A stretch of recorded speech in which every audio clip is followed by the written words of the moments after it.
Bonjour et merci de nous retrouver pour cette nouvelle édition de Science TV. Aujourd'hui, on va parler de robots volants, presque. J'exagère un peu, je ne suis pas scientifique.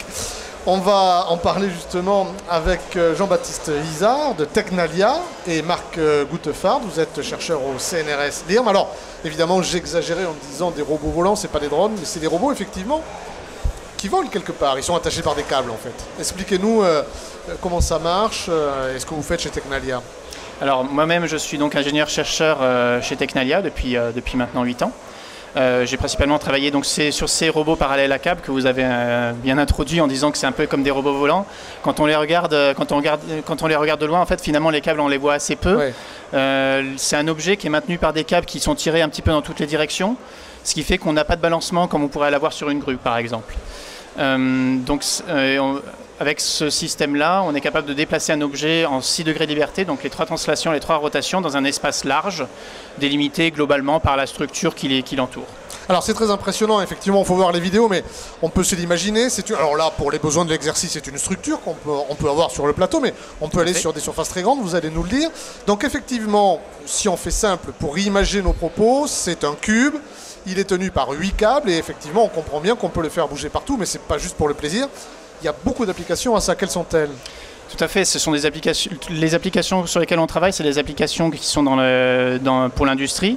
Donc mon travail, Technalia est une fondation de recherche, une entreprise privée à but non lucratif, dont le but est d'aider les laboratoires à transposer leur technologie dans le domaine industriel. Donc on apporte des problématiques industrielles auxquelles on répond avec ces nouvelles technologies.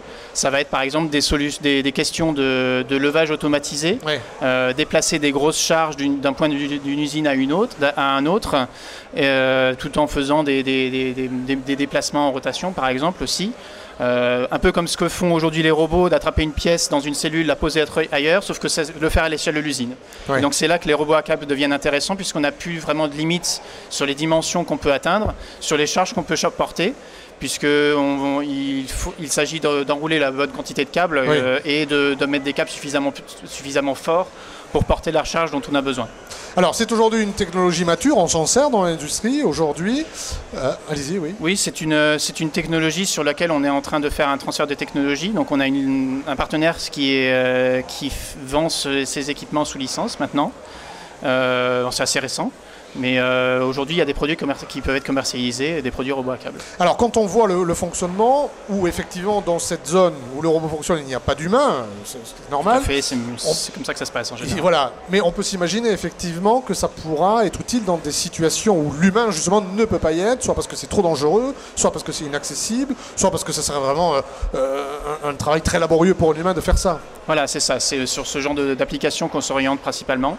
Le dernier projet, donc le projet Dexterwide, c'est un projet financé par l'Agence nationale de la recherche, dans le cadre duquel on a fait des développements qu'on a amenés sur le salon aujourd'hui. Et le but était de faire de l'échantillonnage lors du démantèlement d'installations nucléaires, par exemple. Donc on installe le robot dans une installation, on fait des échantillons un peu partout dans la pièce, donc c'est une opération répétitive dans un environnement dangereux et compliqué. Et ensuite, à partir de ces échantillonnages, on pourra dire si oui ou non le site a bien été décontaminé. Alors justement, on va en parler de ce projet Dexterwide. C'était un appel à projet, Marc Goutefard, vous êtes chercheur au CNRS LIRM. Alors c'était quoi déjà cet appel à projet? Qu'est-ce qu'on demandait? Alors, pas parler de l'appel à projet lui-même et après le projet Dexterwide? Non, mais on le fait rapidement, l'appel à projet. C'était pour savoir d'où ça vient en fait. L'Agence nationale de la recherche, l'ANR, lance des appels à projets tous les ans pour financer justement des projets qui sont en rupture technologique. Approchez-vous du micro. En rupture technologique, en partenariat entre des universités, des laboratoires, là dans le cas ici du CNRS, et des industriels. Donc dans le cadre de ce projet-là, notre objectif était d'utiliser cette technologie de robot à câble, donc vous avez parlé un peu de robot volant, pour déplacer un robot industriel plus classique dans un grand espace. Et là, pourquoi c'est encore de la recherche? Parce que les systèmes qu'on empile sont des systèmes qui sont bien maîtrisés dans l'industrie. Le robot à câble est un peu spécifique, mais l'enroulement de câbles, les treuils, etc., c'est des choses qui sont connues depuis longtemps dans l'industrie et qui sont bien maîtrisées. Par contre, la coordination des mouvements, la conception aussi du système où on attache les câbles à partir d'un certain cahier des charges industriel. Ça, c'est la partie CNRS, c'est là que vous intervenez? Avec Tecnalia, hein, on travaille vraiment en collaboration étroite dans tous les domaines, de la valorisation des calculs jusqu'à la valorisation. Mais oui, ça, ce sont les parties plus recherche. Et également après toute la partie qu'on appelle la commande automatique en robotique, c'est-à-dire comment on va générer les mouvements, comment on va coordonner les mouvements entre les différents actionneurs. Parce que, bon, vous l'aurez peut-être compris, ce genre de système a beaucoup d'actionneurs, beaucoup de degrés de liberté, comme on dit en robotique. Puisque pour faire des mouvements dans l'espace suivant toutes les directions, et après le bras robotique lui-même a ses propres mouvements. Et il faut coordonner tout ça donc pour achever les mouvements qui sont nécessaires pour effectuer une tâche ou une autre. Par exemple, celle que vous avez mentionnée. Alors effectivement, il faut voir ces robots en fonctionnement pour comprendre le degré de complexité jusqu'où on peut aller, quoi. Enfin, parce que je veux dire, il y a des mouvements qui doivent être très précis, j'imagine. Donc, le plus difficile dans tout ça, c'est quoi? C'est d'adapter les calculs à la mécanique, basiquement.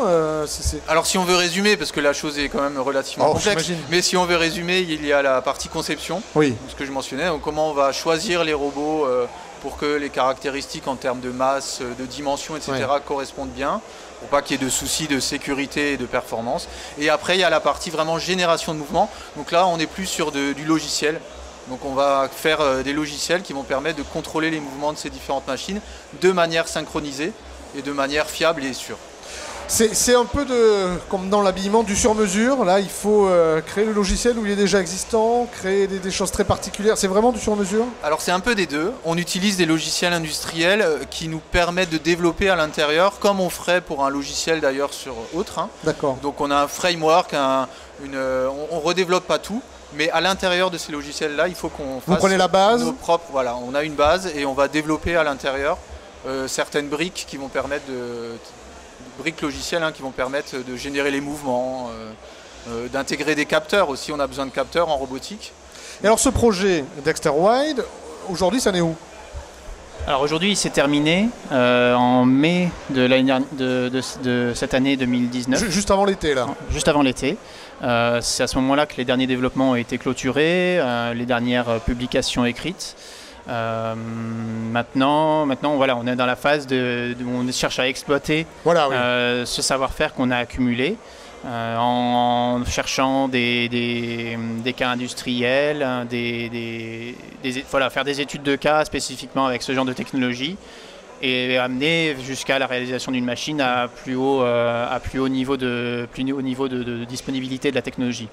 Et alors, dernière chose, pour conclure, finalement, ces appels à projets, ça permet de passer des marches, de travailler en collaboration, des choses que vous n'auriez pas forcément faites ni les uns ni les autres s'il n'y avait pas eu ça? Tout à fait. Tout à fait. Ces appels à projets permettent aux industriels de développer en partenariat avec les universités des projets un peu à risque, qui prendraient pas forcément eux-mêmes. Sur des échelles de temps un peu plus longues, il n'y a pas de clients. Donc il y a de l'argent qui arrive du public, donc c'est de l'argent public, mais où il n'y a pas de clients. Donc on peut prendre des risques. Il y a une finalité industrielle, mais on peut se tromper. Il y a une grande finalité industrielle, mais on peut se tromper, on peut revoir les choses. Mais souvent, ça aboutit à des ruptures et à des systèmes en plus qu'après on garde. Bien sûr. Donc là, ça a financé du matériel que nous, aujourd'hui, Tecnalia, comme le LIRM, mais en collaboration, on exploite pour démontrer la technologie. C'est des preuves de concept, principalement. Donc Jean-Baptiste aussi, c'est important, ces appels à projets, ce travail collaboratif? C'est important pour écrire une histoire aussi. C'est-à-dire que nous, ça nous donne un cadre de vers quoi on tend. Et c'est important d'avoir cet objectif-là. Là, par exemple, c'était de dire, avec un robot à câble qui peut se déplacer de façon très large, on va essayer de faire des perçages. Aujourd'hui, on a réussi à montrer qu'on peut faire du perçage sur du béton avec de la percussion, donc un perçage qui est assez conséquent. Le robot bouge sans que le robot bouge. Voilà. C'est des choses qu'on n'a jamais expérimentées et pour lesquelles on a besoin de matériel, on a besoin de passer du temps. Bien sûr. Et c'est important d'avoir ce cadre-là pour se fixer. Ok, l'objectif maintenant, c'est de faire ça.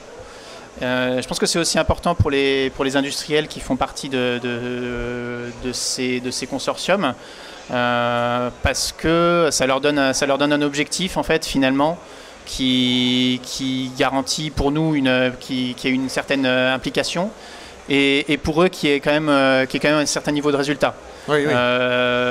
Évidemment, quand on fait un projet collaboratif avec des entreprises dans le consortium, on se met un peu plus de contraintes sur l'objectif qu'on cherche à atteindre que lorsqu'on est entre centres de recherche, par exemple. Parfait. Bien, messieurs, je vous remercie beaucoup. Merci à vous.